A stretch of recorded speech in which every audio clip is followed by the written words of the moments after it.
everyone here. I'm Mayra. I'm sure most of you readers have had the fortune of being blessed with amazing partners. I thought my husband Tyler was an amazing partner too, before the reality hit me with full force. He used to be a loving boyfriend, but everything changed after marriage. I discovered that he was a greedy man and he often made me buy him expensive things. Jay had a better job than him and he barely contributed towards anything. I should have left a long time ago when he started to get financially and emotionally abusive. However, a surprise pregnancy and my undying love for Tyler made me stay. Guys, it was a huge mistake.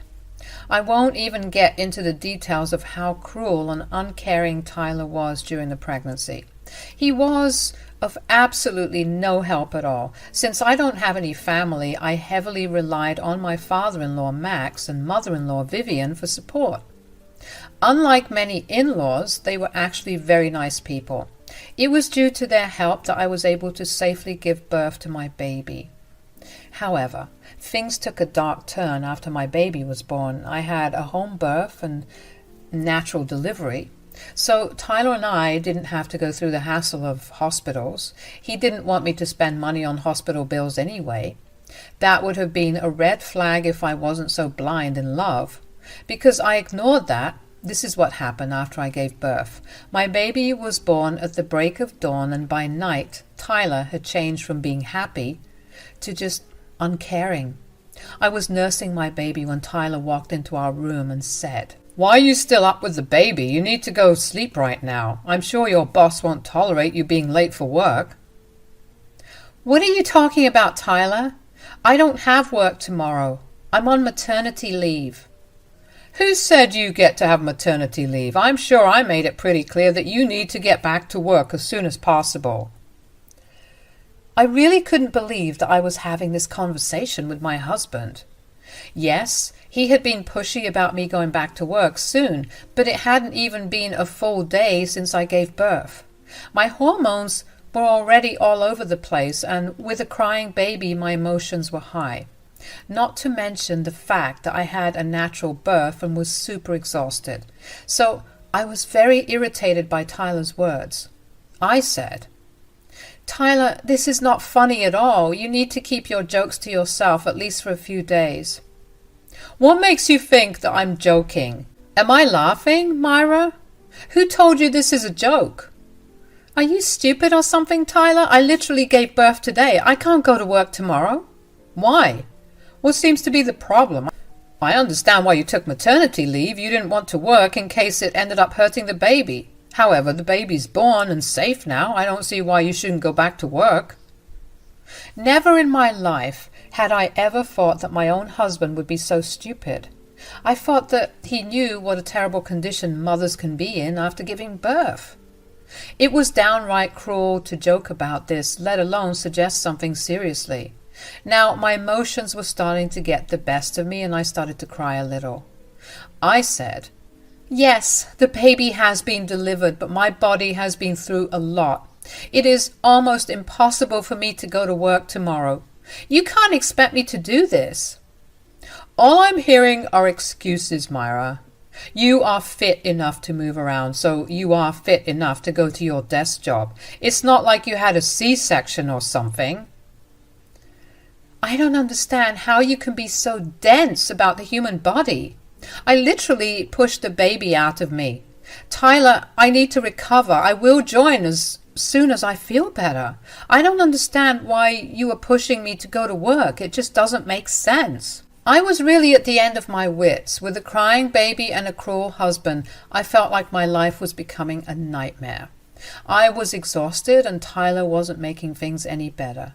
I should also mention that during this time, women tend to feel vulnerable, so they need a lot of support. But my husband was pushing me to go back to work and treat childbirth like an everyday bruise. It was annoying and disappointing. I also didn't understand why Tyler was so insistent on me returning to work. When he told me the real reason, I was shocked to my core. Tyler looked angry when he said, "You forgot about it, didn't you? Throughout this pregnancy, you only did what you wanted and had no regard for me. I made it clear that I need a new car by next month. If you continue to sit on your butt and be lazy, I won't be getting my car anytime soon." "Wait, what? You want me to go back to work a day after giving birth because you want a car?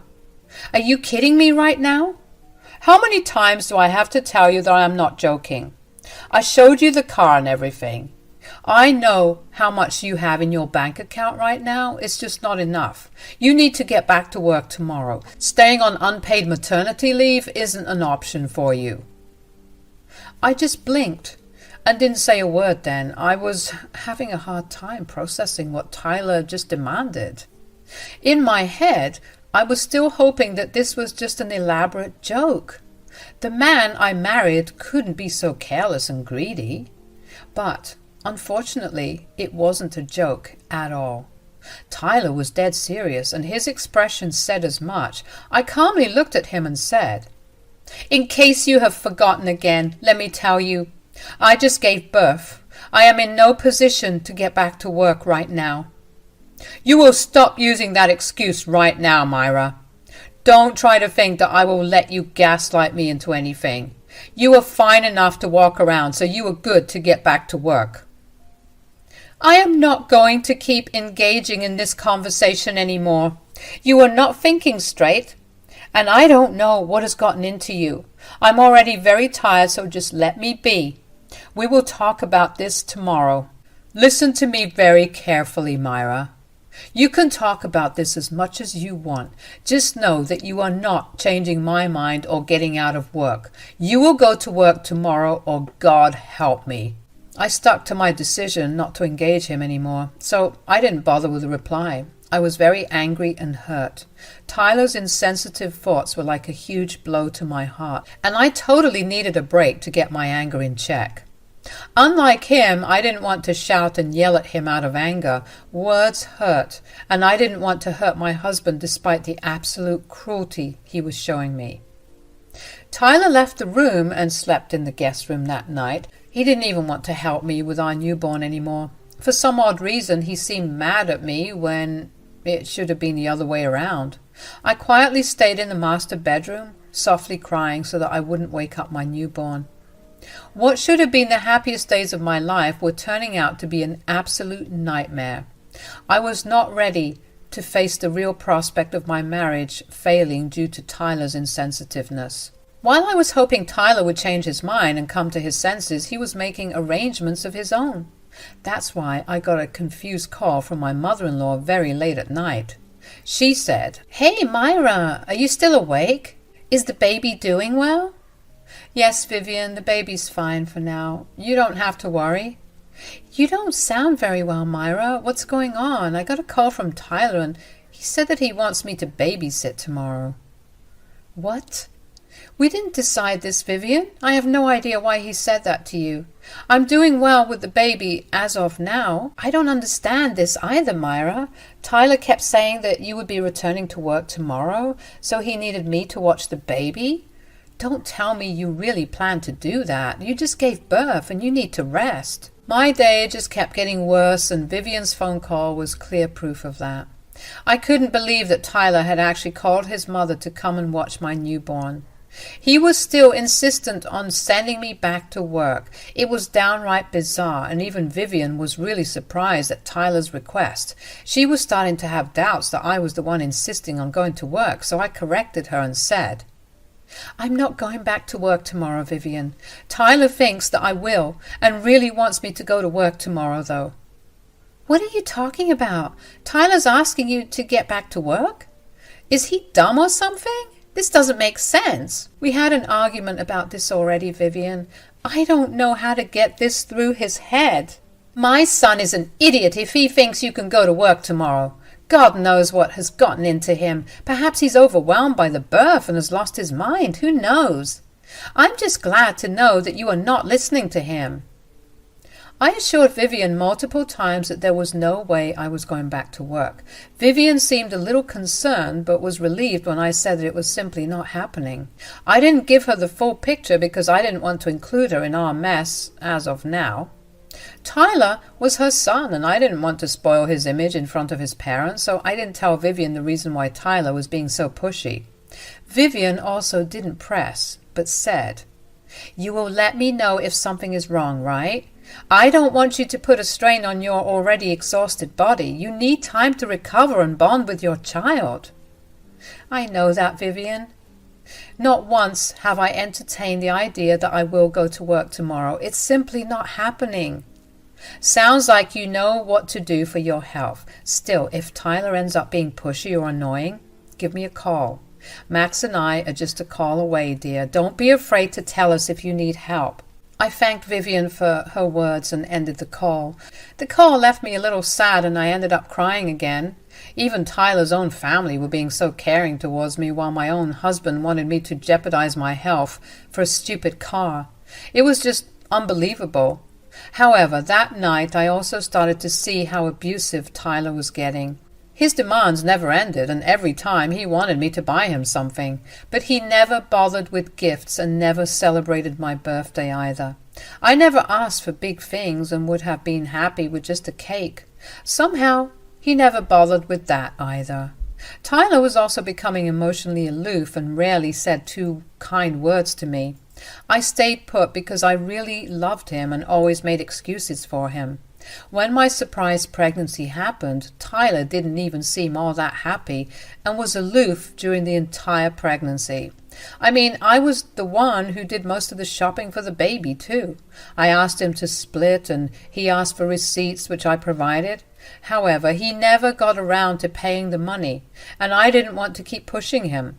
All these things were slowly adding up, and I didn't know what to do.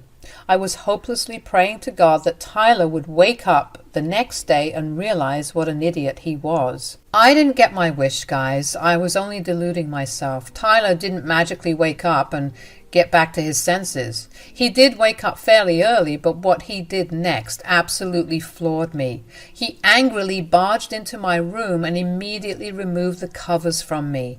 I was already in deep sleep after being exhausted from childbirth and being up with the baby at 5 a.m. I barely slept for an hour or so before Tyler interrupted my sleep. I was sleep deprived and my brain was super foggy, but Tyler didn't pay any heed to it. He said, "Why the hell are you still sleeping? It's almost 7 a.m. If you don't hurry up, you'll be late to work." "What are you doing, Tyler? I barely slept last night. I need to rest. Why would you do this?" "Are you deaf, woman? It's almost 7 a.m. You need to shower, make breakfast, pack lunch, and go to work. Stop being so lazy and get up." The fog in my brain slowly cleared, and I was immediately pissed at Tyler. Not only did he interrupt my sleep and wake me up in the worst way possible, but also he demanded that I go to work. He hadn't come to his senses after all. He was still talking about me going to work. I angrily stood up and said, "Are you serious right now, Tyler? What is wrong with you? I told you I am not going to work today. I still have 4 weeks of maternity leave left for me." "And I told you that you won't be taking maternity leave anymore. You already wasted 4 weeks worth of salary by taking maternity leave before the birth of our baby. You won't be doing any of that anymore." "You are acting crazy right now, Tyler. You can't force me to go to work. Your expectations are getting out of hand. I need to rest after the birth. What you are asking of me is downright inhuman." "I don't want to hear your horrible excuses, Mayra. The baby is out already, so you can't bank on your pregnancy excuse anymore.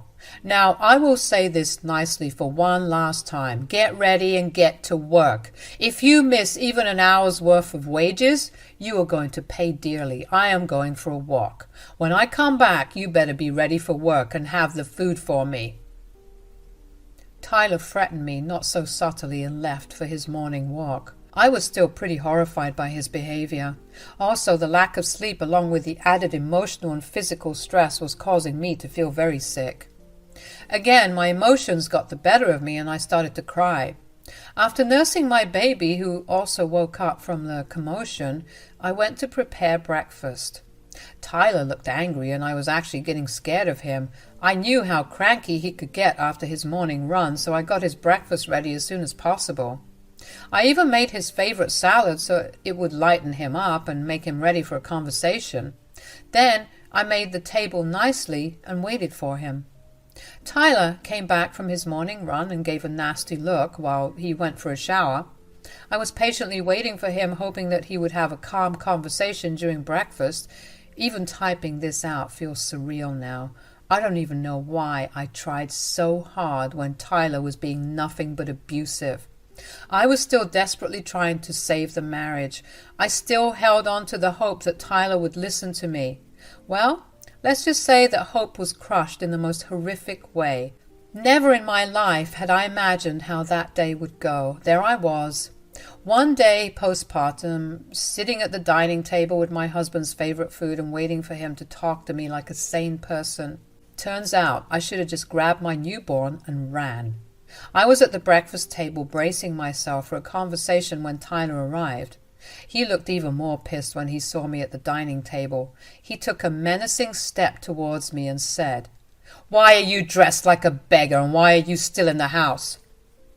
"What is wrong with you, Tyler? You cannot speak to me that way." "I will speak to you in whatever way I see fit. You will keep your nasty mouth shut and do what I ask you to do. Get up, get dressed, and leave." Tyler's insistence now really got to me. I was trying my best to make conversation, but my greedy husband was only seeing dollar bills. Slowly, my sadness was getting replaced with anger. I immediately stood up and angrily said, "I have already told you that I am not going to work today. How many times do I have to tell you that before you accept it?" "You can keep saying that for as long as you want. I will never accept it. The baby is born and it's time for you to fulfill your promise." "Seriously, Tyler? You would make your physically exhausted wife go to work just for a stupid car?" "When did you become so shallow?" "I'm shallow? You were the one who promised me that car and failed to keep that promise. I've been waiting for a year now. I can't wait any longer. My friends are already laughing at me. I've given you enough time, and now I expect the car as soon as possible." "I just need some time, Tyler. I already told you that I will give you the car. Most of my savings have been spent on baby stuff, and you didn't even pay your portion. Just let me rest for 4 more weeks. After that, I will get back to work." "Absolutely not, Mayra. When I say you will go to work today, I mean it. I won't have you stay at home. You will either leave for work on your own accord, or I will drag you out." I immediately put my foot down. I absolutely hated the way Tyler was speaking to me. I knew I had to put an end to it as soon as possible, so I stayed unmoving in my resolve and said, "No, I will not go to work. No matter how much that car means to you, I will not sacrifice my health for that stupid car."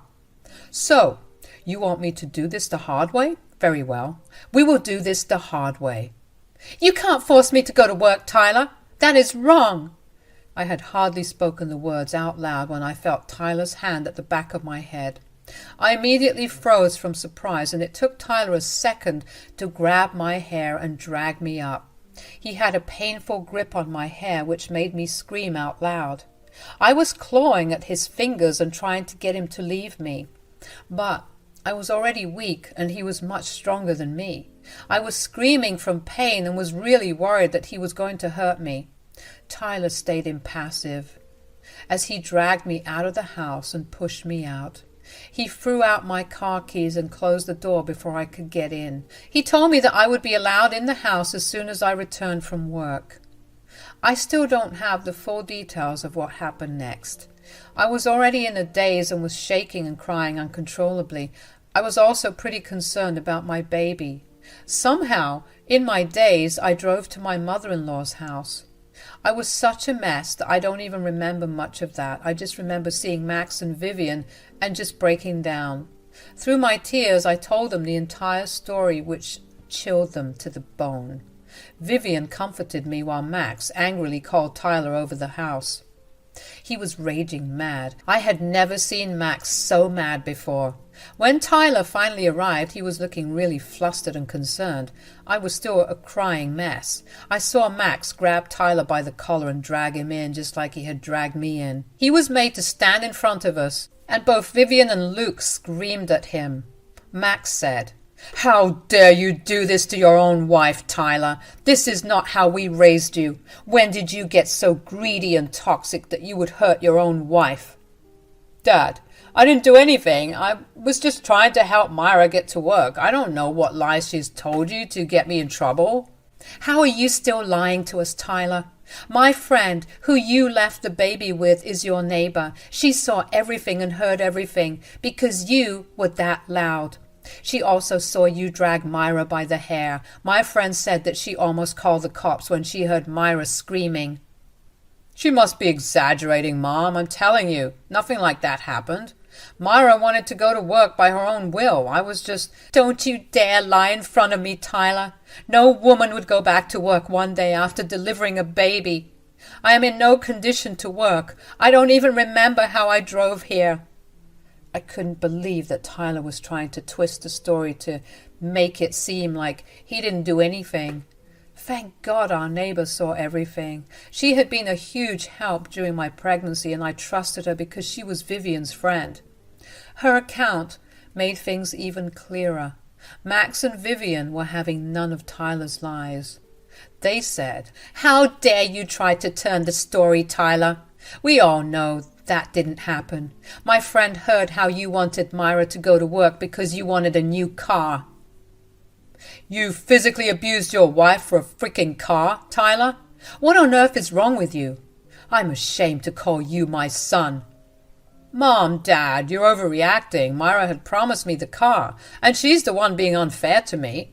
My friends are making fun of me for driving a beat-up car, and I—" "Oh, your friends are making fun of you, Tyler? Tell me then, what will be their reaction when they see you getting in a brand new police car?" "What? What are you talking about, Dad?" "We will be calling the cops and getting you arrested for domestic violence." Tyler's eyes went wide as he saw his mother calling the cops. He tried to get to her to snatch away her phone, but Max kept him subdued. While Vivian called the cops, Max had some more consequences for Tyler. Tyler said, No, you can't get your son arrested. You can't do this to your own child.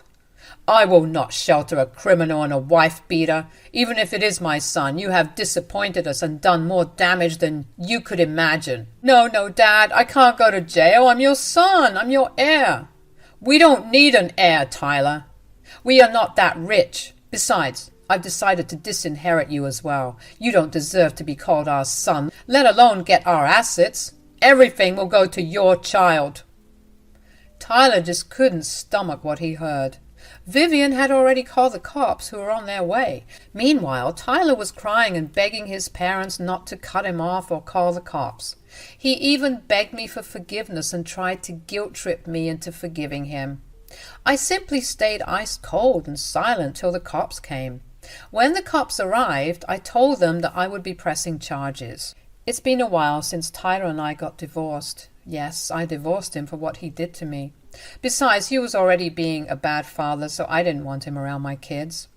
I got full custody due to the domestic violence case, and Tyler got 6 months of prison. He also paid a hefty fine for which he had to sell his old car. Now, I live with Max and Vivian, who have cut off Tyler for good. Tyler is now living the trailer life while working 2 jobs. He barely sends child support, and I am on my way to get his rights terminated. For now, I am safely surrounded by my in-laws, and my son is growing up healthy and loved. Pray for me so that I can get rid of his birth father and give him a new life with a bright future.